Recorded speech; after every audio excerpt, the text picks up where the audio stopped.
Welcome to Auto Fix Pal. Today we are going to be doing spark plugs, a valve cover, and one ignition coil on a 2009 Nissan Altima 2.5 liter 4-cylinder. First thing you want to do is remove the engine cover. That's held on by some 5mm hex bolts. Next thing you want to do is undo the ignition coils. They are held in by a 10mm bolts on each one. Well, one bolt on each coil. Then you have to unplug the connectors, and then you pull it out of the holes. Just make sure you give them a twist before you pull them out so that you don't get the boot stuck in the hole. And I marked the number 1 ignition coil because that coil is faulty. I had a P0301 DTC, and I just quickly swapped the coil from cylinder 1 to cylinder 2, and the misfire followed, so we have a faulty coil right there, so we're going to replace that ignition coil. That was the customer's original complaint, check engine light. But the valve cover was leaking pretty bad as well, so we're going to change that as well.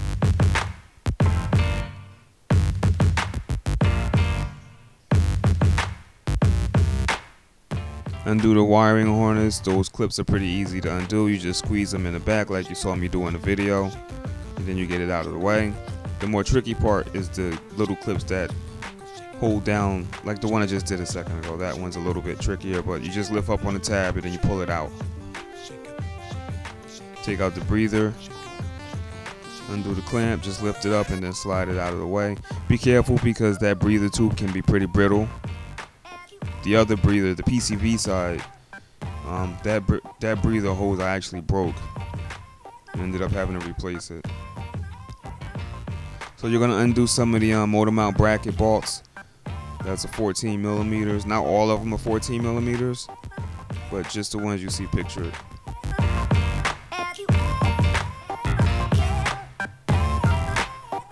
Those are 16mm. The one on that little bracket to the left that actually holds the big bracket to the motor mount.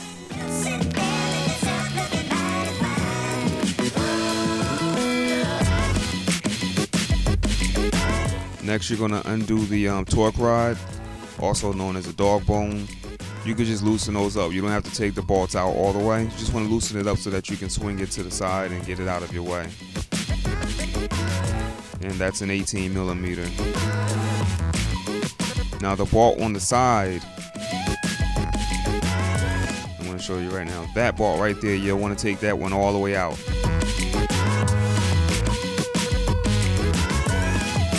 You don't have to take it out of the mount itself. You can just undo it and pull it back and leave it there. Now you'll want to undo the power steering reservoir and get that out of the way so that you can get that bolt back far enough. And when you're putting that back in, just make sure you push that tab back. The locking tab, just make sure you push it back so that the reservoir stays in place.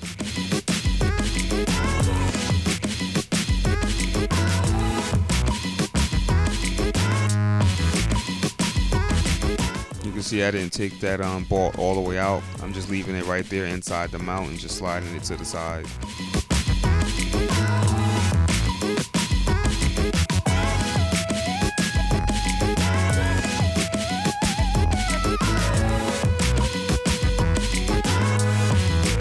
That 18mm is for the bolt or the nut that's on the top of the mount.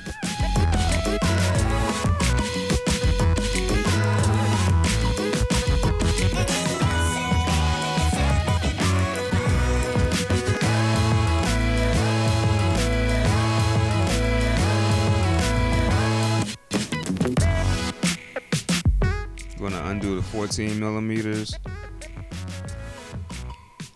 I'm not taking them all the way out just yet, and you don't want to take all of them out just yet because the motor is not supported by anything if you take all those mounts out. What you want to do is put a jack under there. Put something soft on the top of your jack so that you don't dent the oil pan. You can use a block of wood as long as it's a wide piece of wood, and put it under the jack and jack up the oil pan just a little bit. You only want to raise it up about 1 inch just so that it's supported and that you can lift the motor mount bracket up off of the motor mount itself. It doesn't take much at all.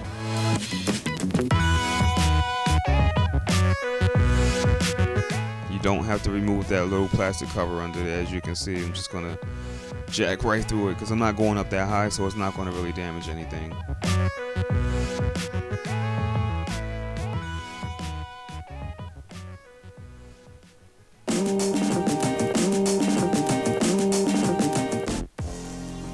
Now you can take the motor mount bracket completely off and take it off of the car altogether. Get it out of your way so you can get access to the rest of the valve cover bolts.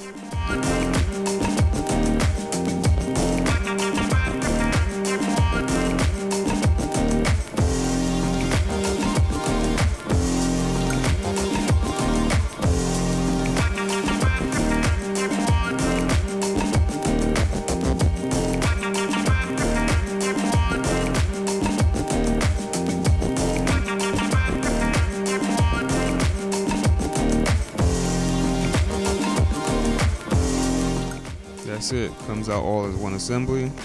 If you choose to take it out that way, you can leave that little bracket off or whatever, however you want to do it, but just get it out of the way. Take out the other PCV holes right there. Just be careful. That one is almost always really brittle, so just be careful not to break it. What you probably want to do is just have another one of those holes anyway, or something, or the same type of holes, same diameter holes laying around so that you can replace it if need be. But just make sure it's fuel type holes, like a fuel line hole, something that's going to be oil resistant, because if you just use regular heater holes on that, it's not going to last very long at all.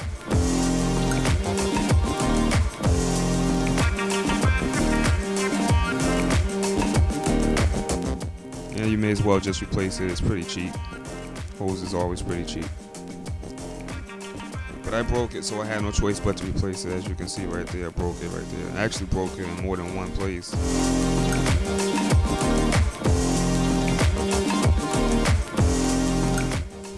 Yeah, broken.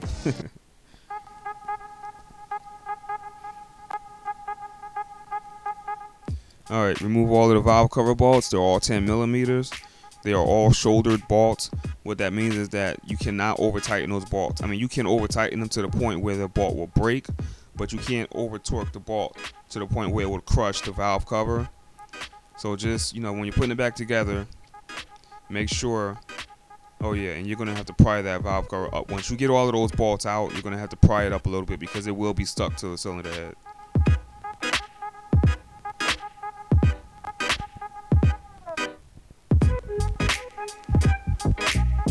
So yeah, just when you tighten it back up, and you'll see I switched to a quarter-inch drive 10 millimeter socket because I was using a half-inch originally, and I couldn't feel anything. I couldn't tell if I was going too tight on those bolts, and I don't want to snap those bolts.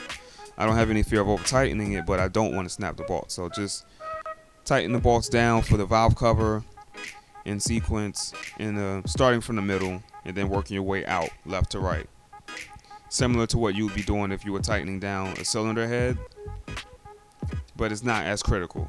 You just want to make sure that everything is evenly torqued down.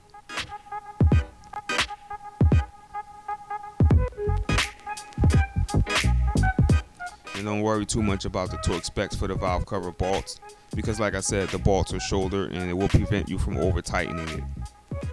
But you still can break them, so don't over tighten to the point where it will break. Just tighten it down to the point where the bolt stops, and then just go like maybe a quarter turn more.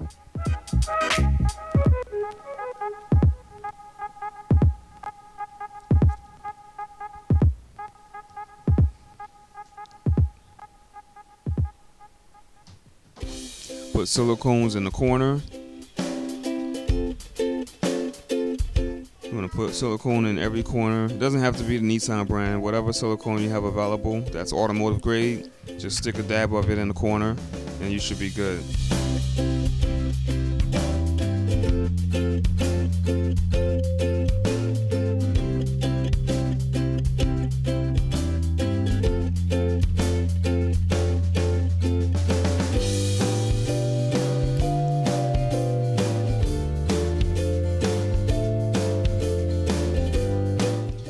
Right here we have the new valve cover. This is a Nissan OEM valve cover. Surprisingly, it wasn't that expensive. I believe the valve cover may have been like $75, $80, something like that, and that's retail price. So That was kind of shocking. And you may want to just change the valve cover out because the PCV system is built into the valve cover and it's not serviceable. So that, the car had over 100,000 miles on it. You may want to swap that out anyway and just get a new one. Plus those spark plug tube seals, they are not serviceable. They don't come out of that valve cover easily, and there's a good possibility that you'll break the valve cover itself trying to get those things out. I don't know if they actually do come out or not, but I didn't try it.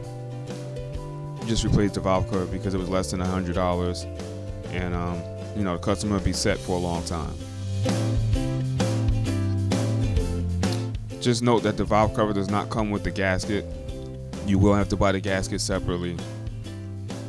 And if you're only changing the valve cover gasket itself, just make sure that the groove that the valve cover gasket sits into is clean. You want to make sure that that's oil free so that the valve cover gasket will stay seated. Now, as you can see when I'm trying to slide that under there, the valve cover, there's a possibility that you can hit the gasket and knock it out of the groove. So you want to make sure that it's fully seated. Otherwise, you can knock the gasket out the groove and then you'll tighten it down and not realize that the gasket's not in place and ruin the gasket, and you have oil shooting all over the daggone place, and then you gotta get a new gasket, and it just won't work out well, and you have to end up doing it twice. So just make sure it's fully seated. You can even use some spray adhesive to keep it in place. I do that a lot when I'm just changing the gasket. I'll clean it up as best as I can. I'll clean the groove out as best as I can, and then put a little bit of spray adhesive in there to keep the gasket in place. Also, make sure that your spark plug tube seals are aligned with the spark plug tubes themselves before you go pressing it down, because you don't want to ruin the spark plug tube seals. Spark plug tube seals, you do not want to ruin those, or you'll have to get another valve cover gasket. You'll actually have to get another valve cover. That's the valve cover bolt. That's what I'm talking about, where it has the stepped head so that you can't over tighten it and crush the valve cover itself. It won't allow you to. But like I said, it will allow you to snap the bolts, so don't snap those bolts off.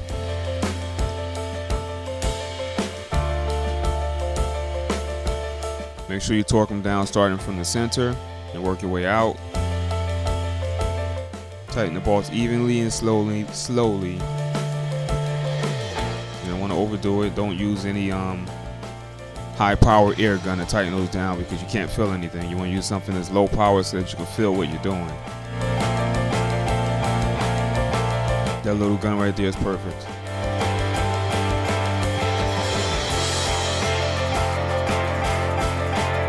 Even that 3/8 inch drive ratchet that I started to use, I really couldn't feel it because there's just too much leverage. So I switched it up to a 1/4 inch drive.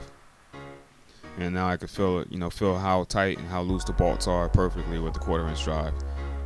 So when you're doing your final torque down, just make sure you check everything with your 1/4 inch drive ratchet and 10mm socket, 10mm swivel socket if you have one. You don't need to use a swivel socket. You can get by with just a regular 10mm on an extension.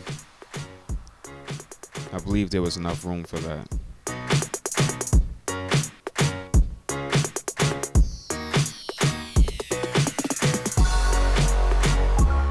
Make sure you check the spark plug gaps.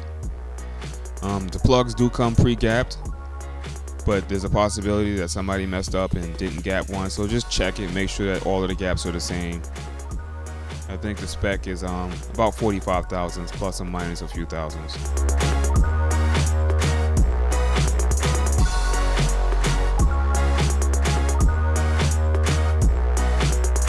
Now I pretty much always use a power tool to remove the spark plugs. But like I said, I don't use anything that's too powerful because I want to be able to feel if there's any binding. And if there's any binding, you want to stop immediately and, go manually just so that you'll know exactly what's going on. Because you don't want, to break a spark plug off in the cylinder head. That's not fun. 9/16 is the spark plug socket size. Or you can use a deep 14mm socket if you don't have a 9/16 spark plug socket. That's not very common. Well, I mean, it is common nowadays. Pretty much every manufacturer is switching to 9/16s.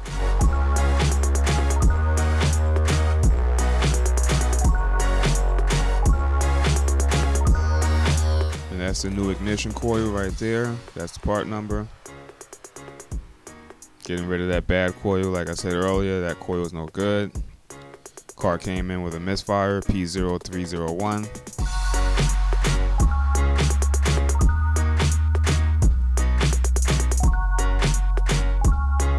It was a dead misfire too. Dead misfires are the easiest. I like the dead misfires. Especially on Nissan, because Nissan doesn't give you misfire counts in the scan data on the older vehicles. I mean, you get the misfire count data on the newer vehicles, but not on their older vehicles. I don't think 2009 has it. No, I know for sure that the 2009 Altima doesn't have the misfire counters. Not per cylinder anyway. You can't watch it live is what I'm saying. The computer knows what's going on, but it won't give you that information live.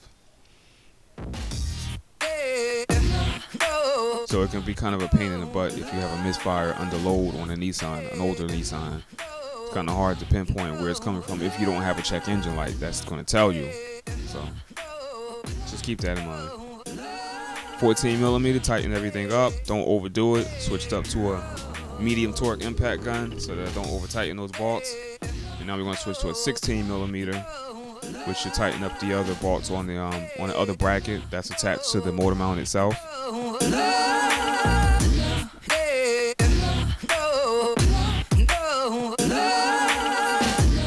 I mean, pretty much it's pretty easy from here. You just got to reverse what you already did, and you know, that's it. Don't forget to remove the jack from underneath the car before you tighten that 18 millimeter, before you tighten everything up, because you don't want to put too much pressure on that oil pan, especially if you got it jacked up a lot, which you shouldn't have it jacked up a lot. You should only have it jacked up maybe an inch or so. But just don't forget to take that take the jack out from underneath the engine.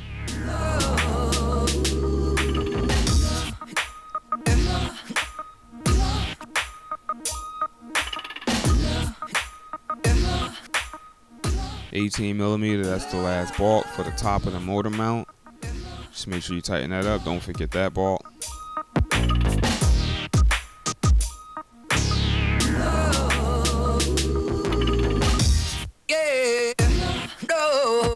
Color coded my sockets to make it easy to identify while they're sitting on the cart.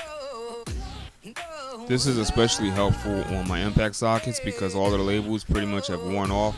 Well, not all of them, but the more commonly used ones, the labels have worn off and I can't read them. So the color band helps, definitely helps. 10 millimeter, that one's red. All of my 10 millimeters I marked red. 18 millimeter is pink or orange. I don't know what color it is. I think it's orange. But anyway, that's what I use for the 18 millimeter, and that's what we're going to use to tighten down the motor mount bracket. Well, the torque rod. That's what we're going to use to tighten down the torque rod bolt on the side. And then we're going to give it a final torque down by hand because that electric ratchet doesn't put enough torque out to properly torque that down. But it's good to run it in, get it done really quickly. Then you just switch it over to a regular ratchet and tighten it up by hand. Or ratcheting wrench, as you see pictured in the video.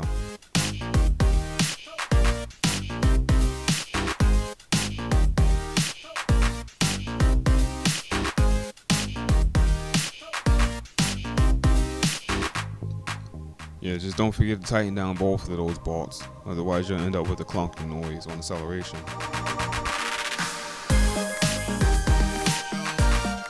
And put the power steering pump back, put the power steering reservoir back, and make sure you bend back that locking tab. You don't want that flopping around. Put your PCV hose on, put the clamps in there, make sure that's there. And if you're putting the new hose on there, again, make sure that's an oil resistant hose, a fuel type hose. Fuel hoses work just fine.